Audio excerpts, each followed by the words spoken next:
Hello, my name is Steve Akers, and I'd like to welcome you to the Boston University Metropolitan College lecture series on the topic of blockchain. I'm a Met 1994 computer science graduate, and I've co-founded or founded 4 different companies since leaving Met, and the most recent one is dealing with blockchain technology to solve several problems in the financial services space. Not so much in the payments or exchange area, but more so in the data governance and data privacy area. When recently having lunch with Dean Tanya Zlativa, she asked me if I'd put together a lecture on this topic. When I looked at the topic itself, it has so many areas, it's so broad, and it requires a bit of technical depth to explain. I asked her if it would be okay if I broke it into 3 lectures. So we're going to have this overview lecture, which is the one I'm going to give here presently. And we have one we go back in lecture 2 and go into a little bit more depth on some of the topics. And then we have lecture 3 where we compare and contrast 2 public blockchains, Bitcoin and Ethereum. This is very much a lecture series on public open blockchains, which are open blockchains run on unsupervised software instances which operate in a trustless manner, meaning there's no central authority, no Federal Reserve Bank or company that governs their operation that we have to trust. So it's called a trustless model. Private blockchains are closed permission network nodes run by a single company, association, or government, and we must trust that company, association, or government to have faith in the validity of the transactions on the blockchain. All public blockchains solve that economic problem of trustless yet verifiable operation where the transaction integrity and validity is maintained by the protocol rules themselves. All of these blockchain networks provide transaction integrity. The protocols protect the network from denial of service, and rewards are given to those who help maintain the network or run a node in the network. I'm going to show you my node, which I run in my Amazon Web Services cloud, and some of the functions of one of these nodes on the network. Public versus private examples. Most of us would recognize Bitcoin or Ethereum as cryptocurrencies that operate on public blockchains. These, even though they're cryptocurrencies, they can be used for other functions like recording information that we want to keep in an immutable public ledger. So their underlying blockchain value is they're an immutable, append-only blockchain public ledger. Private blockchains would be examples from IBM or Oracle. Amazon has tools, Microsoft has tools in this area, where a specific company can invite others in, and they use that private blockchain more or less as a database service. And so GM might use it to track the shipments from some of their suppliers to some of their factories. The difference is, again, that you have to trust a certain entity to maintain that for you. So in this example, IBM with their Hyperledger Fabric technology, but you may want that. So there may be companies who want that privacy and that security in a private blockchain, but public blockchains will scale better and benefit from what's called the network effect, where as the more people start using it, the more powerful and scalable it becomes. Bitcoin, being the first example of a public blockchain, was born in 2008 with the publishing of a famous white paper about a peer-to-peer network electronic cashless payment system. That paper was published by Satoshi Nakamoto, and it's unclear who that is, so we call it a pseudonymous creator. The brilliant job the creators of Bitcoin did was to pull together aspects of cryptography, mathematics, distributed systems, and networking to create this transparent public ledger. Since they built it first, we all look at that as the granddaddy of them all, or the existence proof that we measure all other blockchains by. The beautiful thing for me about Bitcoin in particular is the multidisciplinary thinking that went into it. The engineer in me would of course understand there's going to be mathematics, cryptography, and security in an effort like that. But the display of the command of economics and game theory this team had is unusual. They did a brilliant job pulling together into these protocols a bunch of technologies they may not have invented, but which display that they really understood the concepts of marginal costs, marginal rewards that come from economics that go into building this protocol that builds a public ledger, and also game theory in the respect that there's such a high cost to trying to cheat that it isn't really worth it. So it's better to follow the rules and build a consistent, valid public ledger than try and cheat and do something you shouldn't do. Okay, so a public ledger, what it is, it's a bunch of cooperating software components in the cloud that exchange value between parties. So parties use wallets, which contain public-private key pairs. That's the cryptography part. These transactions are signed, as we'll learn. We'll learn all about digital signature algorithms. And the user of the network is known by a special number called a hash, which is tied to their public key. So we see events or exchanges of value, which are transactions, moving between these parties on the blockchain. There's no account with Steve or Alex or Ellen in the name. There's just a number. So the Bitcoin designers wanted this pseudonymity built into the network, so you can't really tell who's transacting. You can figure it out eventually, but these cryptographic hashes, which we use over and over and over again in Bitcoin, are the core identifiers that we use for not just naming the transactions, but naming the blocks and identifying the transactions uniquely. Before we get into a public ledger, let's think about what a private ledger is. So we each have our version of QuickBooks for two different individuals. Anatoly asked me to do some consulting for him. We agree on a fee. It's about a Bitcoin worth of consulting, or $9,000. I give him an account number with my invoice, my banking information. I send it to him. He sends my bank $9,000. He adjusts the debits and credits on his QuickBooks. I adjust mine. And so we each have a copy on our private ledger. So in the Bitcoin network, if we were to exchange Bitcoin for this, what we would have is, instead of sending him an invoice with an account number and my banking information, I would send him an address. And we'll learn I generate that address with my public key from my wallet. And that uniquely identifies me, and it gives Anatoly somewhere to send a Bitcoin payment. He can still keep his private transactional books, and I can keep mine in dollars. But out on the blockchain, what's going to happen is we're going to have two asset accounts. I'm going to have one. Anatoly's going to have one. He's going to credit his or reduce his Bitcoin account. I'm going to debit mine or increase my Bitcoin account. And the public ledger will be in balance. The thing to remember about a Bitcoin network, even though we call it a wallet, you don't ever have Bitcoin in your wallet. It's out on the public ledger, and we're just adjusting entries in this public ledger double entry bookkeeping system to move the value from one place to another. How the network achieves this is, in Bitcoin, it's three distinct layers. There are wallets, which have the public-private keys in them. They operate over a peer-to-peer protocol to what are called full nodes, which are software instances that run in the cloud, run anywhere where you can reach them with a peer-to-peer network. And they all maintain a copy of the current blockchain. They all agree, that's where the consensus rules come in, as to what the valid blockchain is. They interact with, not just with wallets, but with mining hardware, which builds cryptographic hashes to compute certain values, a mathematical value on the blocks of transactions, so that we can verify that they're all valid, and this special number we compute will verify that those transactions have been recorded immutably on the blockchain.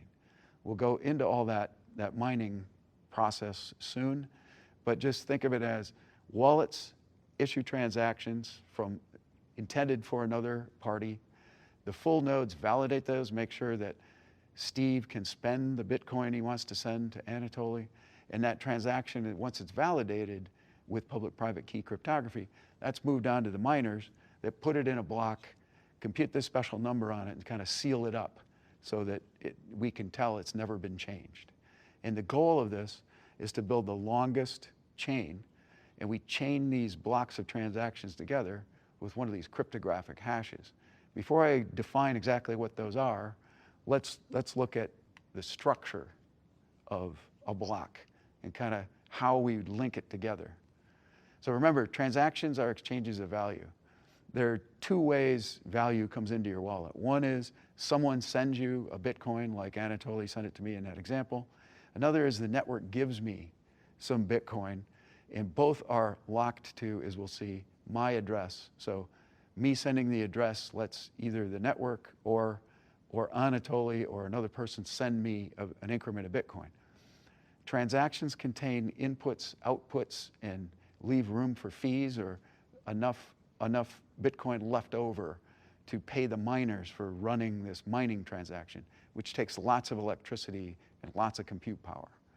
This is a little bit deeper look at a blockchain. What happens is there's a hash computed on each block, and we'll learn that a hash is a mathematical function that uniquely names a group of information. So the hash is this unique name we compute for all the transactions and all the other information we put in a block. And we point back from the last block to the previous block, et cetera, to form them into a chain. So these cryptographic hashes, the fact that they're a unique name and that if you change any of the information in a block, that number, that name will change, lets us be sure we don't have what's called a collision. We don't have a block with the same name. And no one went in and changed the blockchain on us because we can tell these numbers changed. So we're going to look now at an actual block header. So as I said, I run one of these full node instances in my Amazon Web Services account on a virtual server. And I've used this special command line command to spit out block 629243. So this is a header. This is what's in a block. And the header is a description of the information in the block. So you'll see it has a hash for this block, which is a mathematical function. I'm going to display how it works for you. I'm going to illustrate how it works. And this has been confirmed once, which means it's been mined into a block. The height is its number, 629243. It has 2,082 transactions, you can see at the bottom. And the previous block hash is how we linked it into the chain. That hash at the bottom, previous block hash, is the number that points back to block 629242. So these are all chained together. In the middle there is something called a Merkle root, which we'll go into, which uniquely identifies all those 2,082 transactions in one number. So I think you're starting to see that these hashes give you a compact way to have a number of finite size that can describe information that's a lot bigger. So it's very handy. Notice also, we'll go back to this, but the hashes of this block and the previous hash all start with a certain number of zeros at the front. That's a condition of mining. So when we mine a block, we compute the hash on this header and add a value called a nonce to it. You'll see the nonce in this header here, which a special chip in that mining layer of the network adds to the hash value until we get one that has a certain number of zeros in front. When we've gotten the required number of zeros in front, which takes computing lots of hashes because it's unusual to have the same digit in consecutive bits, in consecutive characters of the hash. When we get to that point, we now have a valid hash, which is called below the network difficulty, which is also shown in this header. The network difficulty is the required number of zeros that you have to have in one of these hashes to consider the block mined. So keep that in mind as we move forward and we talk about mining a block. A cryptographic hash is a special mathematical function that we run. It's really not that scary. It takes a given amount of information. It could take any message. You run it through this hash value function, and it gives you a number. So one of these calculations that Bitcoin uses over and over and over again is called a SHA-256, secure hash algorithm, 256 bits long. That's 32 bytes. So if I take a block of transactions, I put it into this machine, out comes a number 32 bytes long.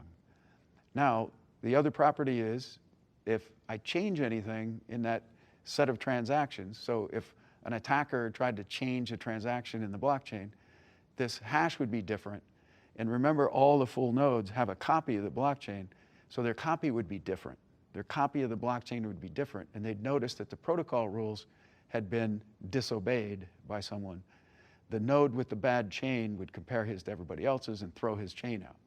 So cryptographic hashes uniquely represent the state of a block of transactions or a message of any kind. And we're going to use this over and over as we go through and learn more about the blockchain. Here's a Java program I wrote which identifies some of these characteristics of a hash function. What this program does is it takes a given string. So I put the string Tanya into the function. Out comes a long, funny-looking number after printing out her name. I put her last name in, Zlativa. Notice how the number is very much different. Then I put her first and last name, I get a third value. So it shows as I change the message, this value changes a lot. Now if I misspell her last name by one letter, instead of a Z, I have an S, that value changes, even though it's very similar to her correctly spelled last name. It shows as I change the message, this value changes the hash. And if you change the hash, you'll get a different value. So it's a great way to name things on the blockchain. If we look at that special hash that we compute called a Merkle tree, Merkle root, we have that one hash that's part of the block header, and we need a way to uniquely identify all the transactions in one number, and we need a way to go back and find them later. So this mathematician, Mr. Merkle, he identified this balanced tree that you see here. So in this idealized example, I have 4 transactions, 0 through 3. And the way you build one of these Merkle trees is you hash each transaction and you consider them in pairs, like leaves on a tree. And you hash each corresponding set of leaves up the chain until you end up with one hash at the top that uniquely identifies all the information in the tree. Now, this isn't that big a deal when you have 4 hashes, but when you have 2082, like in our block, then having one number that explains this whole tree and names it is a very handy thing. And then since they're organized as a tree, if you want to verify that there's a certain transaction in a certain block, you can walk back down this tree very efficiently. We'll see that there's a mathematical formula that guarantees that you can verify 2082 transactions with just 11 hash comparisons. So that is a very handy data structure to use. And again, our whole purpose here is to make sure none of the transactions have been changed and that we can find them again. Now I'd like to talk a little bit about wallets. So your wallet is a pretty sophisticated piece of software, and it's augmented in almost all cases with a hardware device. So in your phone, it has a special area of a cryptographic chip inside your main processor in your phone, which locks away private key material. In a laptop, you usually have a USB device you plug in, an app speaks to it, and all the key material is protected inside that device.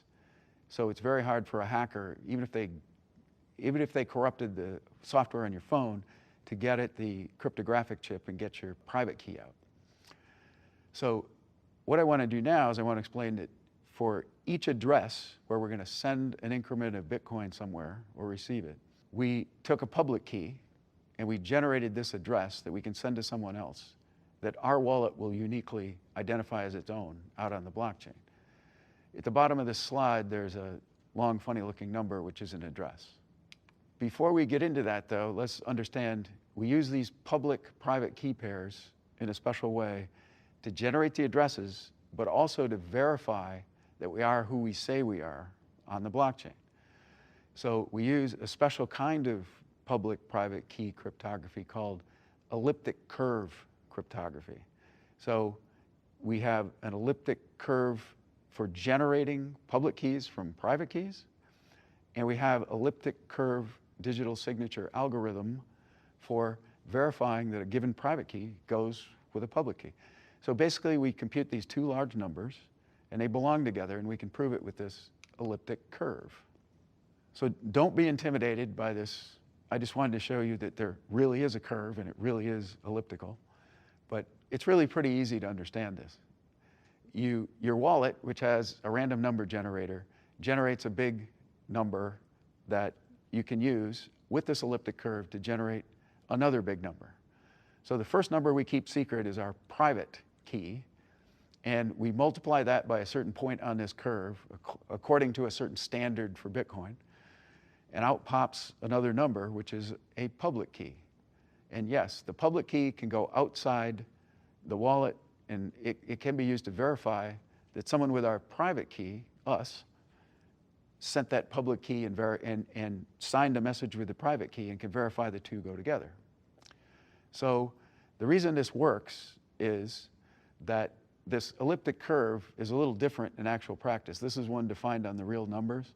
So mathematicians in the audience say, hey, a real elliptic curve is defined over a field of primes, and they'd be right. Just be too hard to see for the purposes of this lecture. But at the end of the day, generate a big number, multiply it by this point G. It lands somewhere on this beautiful elliptic curve, and that's the public key. And we can use that public key outside the wallet. That's really all there is to it. And also, you can't go backwards from the public key and figure out what your private key is. That's called the discrete logarithm problem. So it's computationally infeasible to go back and figure out what my private key is if I have a public key. So that's why we can let the public key out in the wild. To generate a Bitcoin address, it's a multi-step process. We take the private key, we generate the public key, we run a couple hash algorithms on it, and then we run an encoding step that gives us the address. The encoding step is there for convenience to make the address not have confusing characters in it.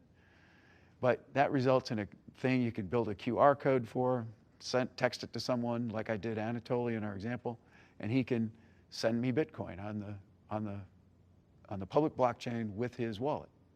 The digital signature part of this is how it works. So Alice wants to send Bob a message. So this would be analogous to Alice and her wallet sending a transaction to the Bitcoin network. Alice takes her message and she runs a hash on it, just like I showed you, a SHA-256 hash. She gets 32 bytes. She runs another mathematical operation on it with her private key. She sends that message to Bob and her public key. He runs another mathematical operation on it. And basically what happens is her signature, which is what she created with her private key, lands on that elliptic curve somewhere. Bob uses this other function, totally different function, with the public key. He lands on the same spot on the elliptic curve, and he knows it was validly created, that signature was validly created by Alice. So that elliptic curve is really a beautiful thing. If you end up in the same spot that the private key landed on with your public key signature, you win, you know it was Alice. So that's how the Bitcoin network verifies that a certain wallet signed a certain transaction, and it's really them. We use the public keys on the blockchain, as I'll show you. We keep the private keys private. So it's instructive to remember. Remember, I sent a wallet address. Anatoly sent me Bitcoin. It's recorded on the public ledger. And there could be one of these special transactions where the network sends me Bitcoins because I mined a block. So I did work on behalf of the network. So the network itself generates a bunch of Bitcoins based on the mining reward for my wallet. So in either case, those go to an address that belongs to a public key in my wallet. Pretty simple, right? What actually happens, the way we want to think about this, and there's an awful lot of confusing information out on the net about this, is that what you're really doing is when you send this address, you've sent along something that's tied to your public key. So Anatoly, what he's doing is his wallet is locking that Bitcoin down to my public key address. There's something called a public key hash, one of those hashes in the address generation function. What Anatoly's wallet does is it decodes that address into the public key hash value, and then it locks one Bitcoin down to my address. My job in getting that, once that's mined into a block, if I want to spend that, it's my job to produce that same public key and a signature for the new transaction. We're going to see a transaction in a minute. And that unlocking script proves that I have the public key Anatoly sent the Bitcoin to in the first place, and I have the private key to enable me to unlock that value and send it somewhere else. So that's what we need to keep in mind. So let's go through an example. Let's say I want to go down to Starbucks and I want to buy Tanya a cup of coffee. So we go down, we see the barista. She has a cash register application on top of her wallet, and she rings up $5, and I ask if I can pay in Bitcoin. She says, sure. So this small amount of Bitcoin is all I have to pay the barista. And what has happened is the barista generates this QR code, and I can scan that into my wallet and generate a transaction. So what my wallet has to do, and I I said these wallets are pretty sophisticated pieces of software. So my wallet has to go out on the blockchain and have an awareness that it has a public key, and the public key corresponds to the Bitcoin Anatoly sent me. That Bitcoin is referred to as an unspent transaction output in the parlance of Bitcoin. So my wallet says, great, I've got a whole Bitcoin out there. Now the way Bitcoin works is, because they want to just use these wallet addresses, and Ethereum works a little differently, we'll see when we study that. You have to spend the whole Bitcoin in this transaction you're going to make up to pay the barista. You have to use that whole Bitcoin, and you have to send yourself back change. So my wallet goes out and finds this, that's great, Steve's unspent transaction output worth of Bitcoin, basically builds this new transaction called DEF.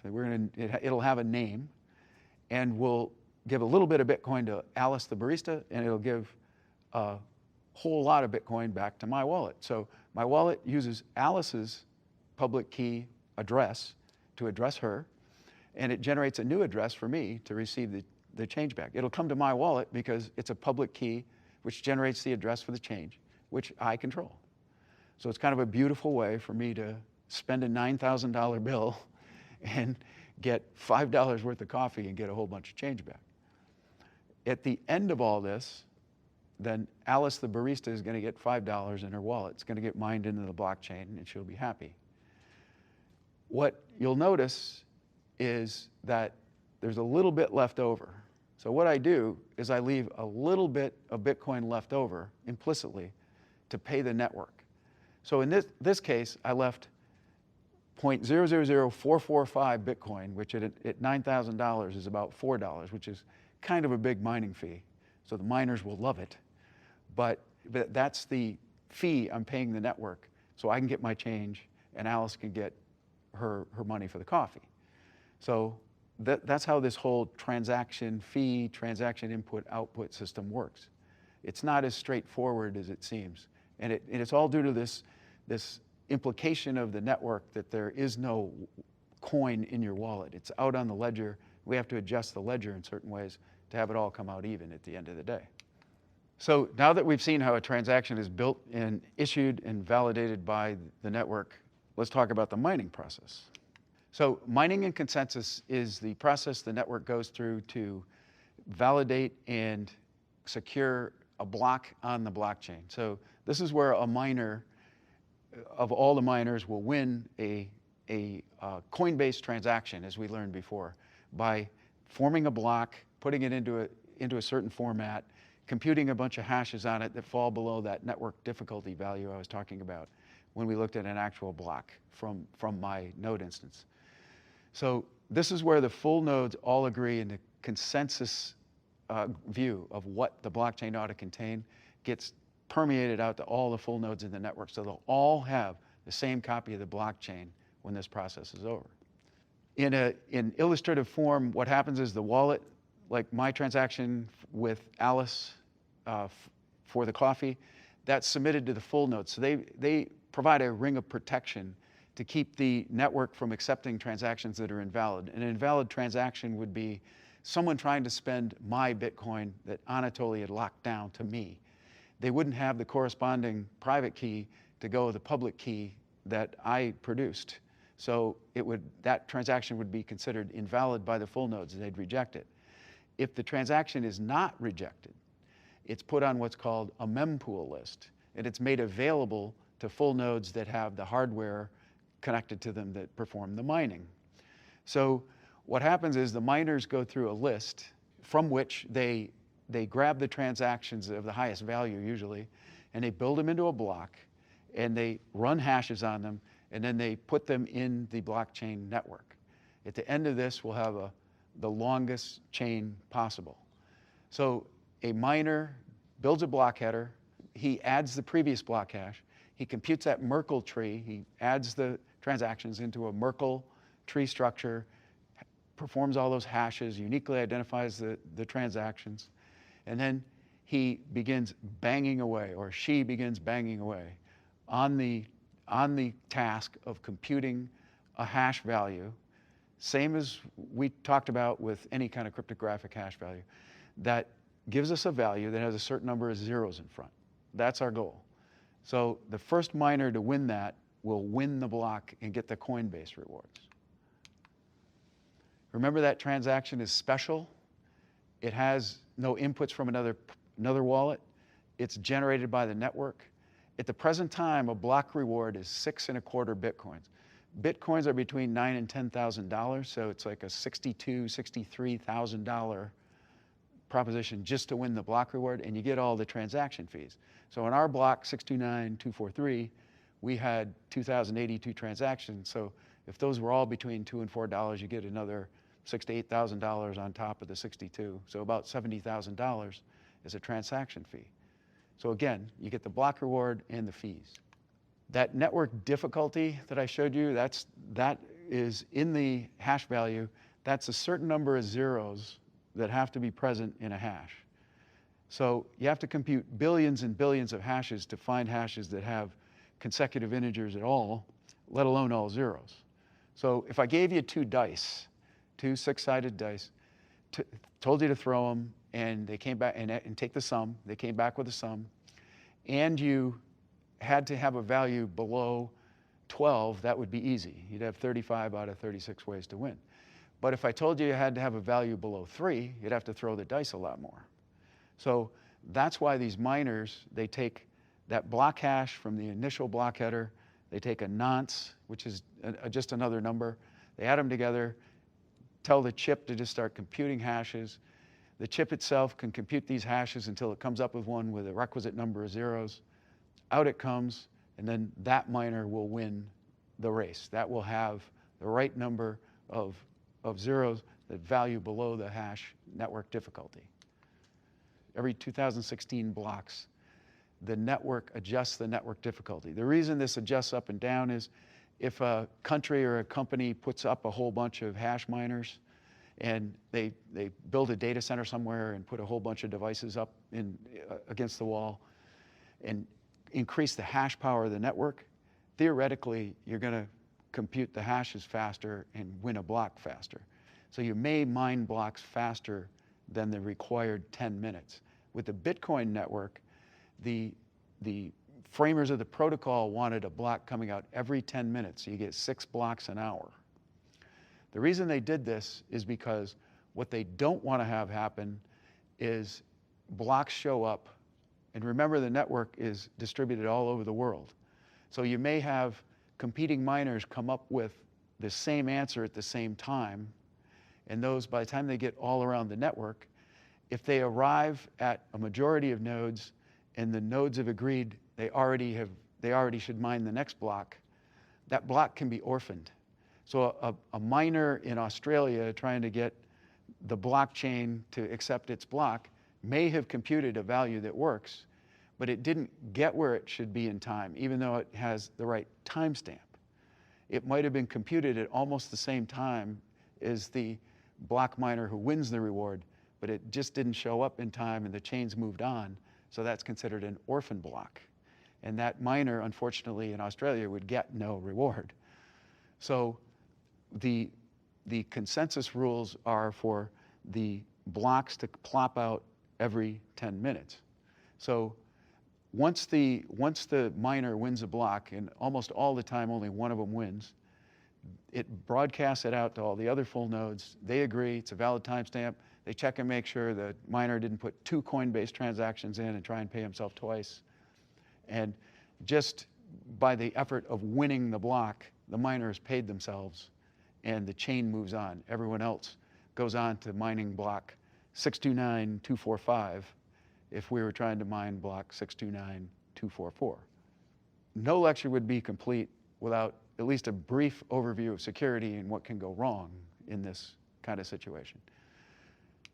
So, since this is called a proof of work, what we're looking at in the chain is who performed the most work the fastest to compute this hash, right? Billions and billions of hashes. That's why it's called proof of work.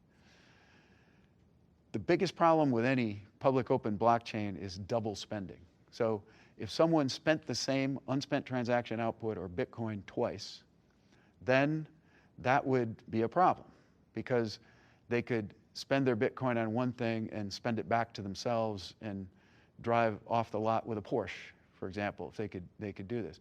So for high value transactions, what one would want to do is watch their wallet. And as we'll see in the second lecture, we verify that that payment is in the blockchain and at least 6 blocks have been mined since our payment went in. So if you went and bought a Porsche, they'd want you to hang around an hour while they waited to see if their wallet confirmed the transaction in an hour, because that's how long it would take to mine 6 blocks. So let's look at how art theft with Bitcoin in a 51% hash power attack could work. So Miko, a cyber hacker, he's made enough money with general cyber hacking, so he's decided to turn his attention to the Bitcoin network. What he does is he builds a data center that has enough of those large ASIC miners to control 51% of the world's hash power. He sends his accomplice, Sweet Catherine, to a Sotheby's election in London, and he has her bid on a lovely Monet worth about 100 Bitcoin. She wins with that bid anyway. And when he sees that wallet transaction move on the network, he quickly mines another block at the same height with the same unspent transaction output, or Bitcoin, back to his wallet. So because he has 51% of the world's hash power or more, he's able to mine that block more quickly than the legitimate rest of the network, and it strands the payment to Sotheby's. He then quickly mines on the Miko network the next block and the next block. So the chain has moved on, and the block with a transaction to Sotheby's is orphaned forever. It'll never be included and never be confirmed on the blockchain. The auctioneer doesn't notice this because he's so taken with Sweet Catherine, and she talks him into letting her walk out of the art gallery with the painting. So the auctioneer he's never going to see that payment in his wallet confirm. He didn't wait the hour he should have waited to see that it would confirm or not. So he's given away the painting, and Miko's gotten his payment back. So Sweet Catherine and Miko are down in Sophia Antipolis, France, enjoying Bordeaux and splitting the profits, and Interpol is looking for them, and the auctioneer is looking for a job. So you got to be careful with this sort of thing. But it's highly unlikely this would happen, because getting 51% of the world's hash power would be a unique accomplishment. And also you'd have higher incentive to just win all the block rewards than to steal things. But in general, that's how an art theft or something of great value could be undertaken with a 51% hash power attack. All right, so in this discussion, what we've explored are blockchains and what they are, public open blockchains, and we've discussed a little bit about private blockchains and how they differ. We've looked into how blockchains account for changes in value on a public ledger, and we've also looked at public-private key cryptography, how they generate addresses, and how they also secure transactions on the network, and the importance of digital signatures based on those public-private key pairs. And we've also looked at mining and one security threat that could happen. In my next lecture, what I'd like to do is move on, now that we have this general concept of a blockchain network. I'd like to look at how the Bitcoin network specifically validates payments and uses these Merkle trees for what they call payment verification, how your wallet does that, and also how keys are managed inside the wallet, how you keep your public and private keys separate, and how you use them to build secure e-commerce that accepts cryptocurrency. And then also, I'd like to then set the table for lecture 3, where we discuss some differences between Bitcoin and Ethereum that are related to how Bitcoin validates transactions and Ethereum validates transactions. And then in lecture 3, we'll go on to understand smart contracts, the Ethereum public ledger, and some scaling initiatives for both Bitcoin and Ethereum, as well as some interesting commercial applications built on open public blockchain technology. So I hope to see you next time. Thank you for your time and attention.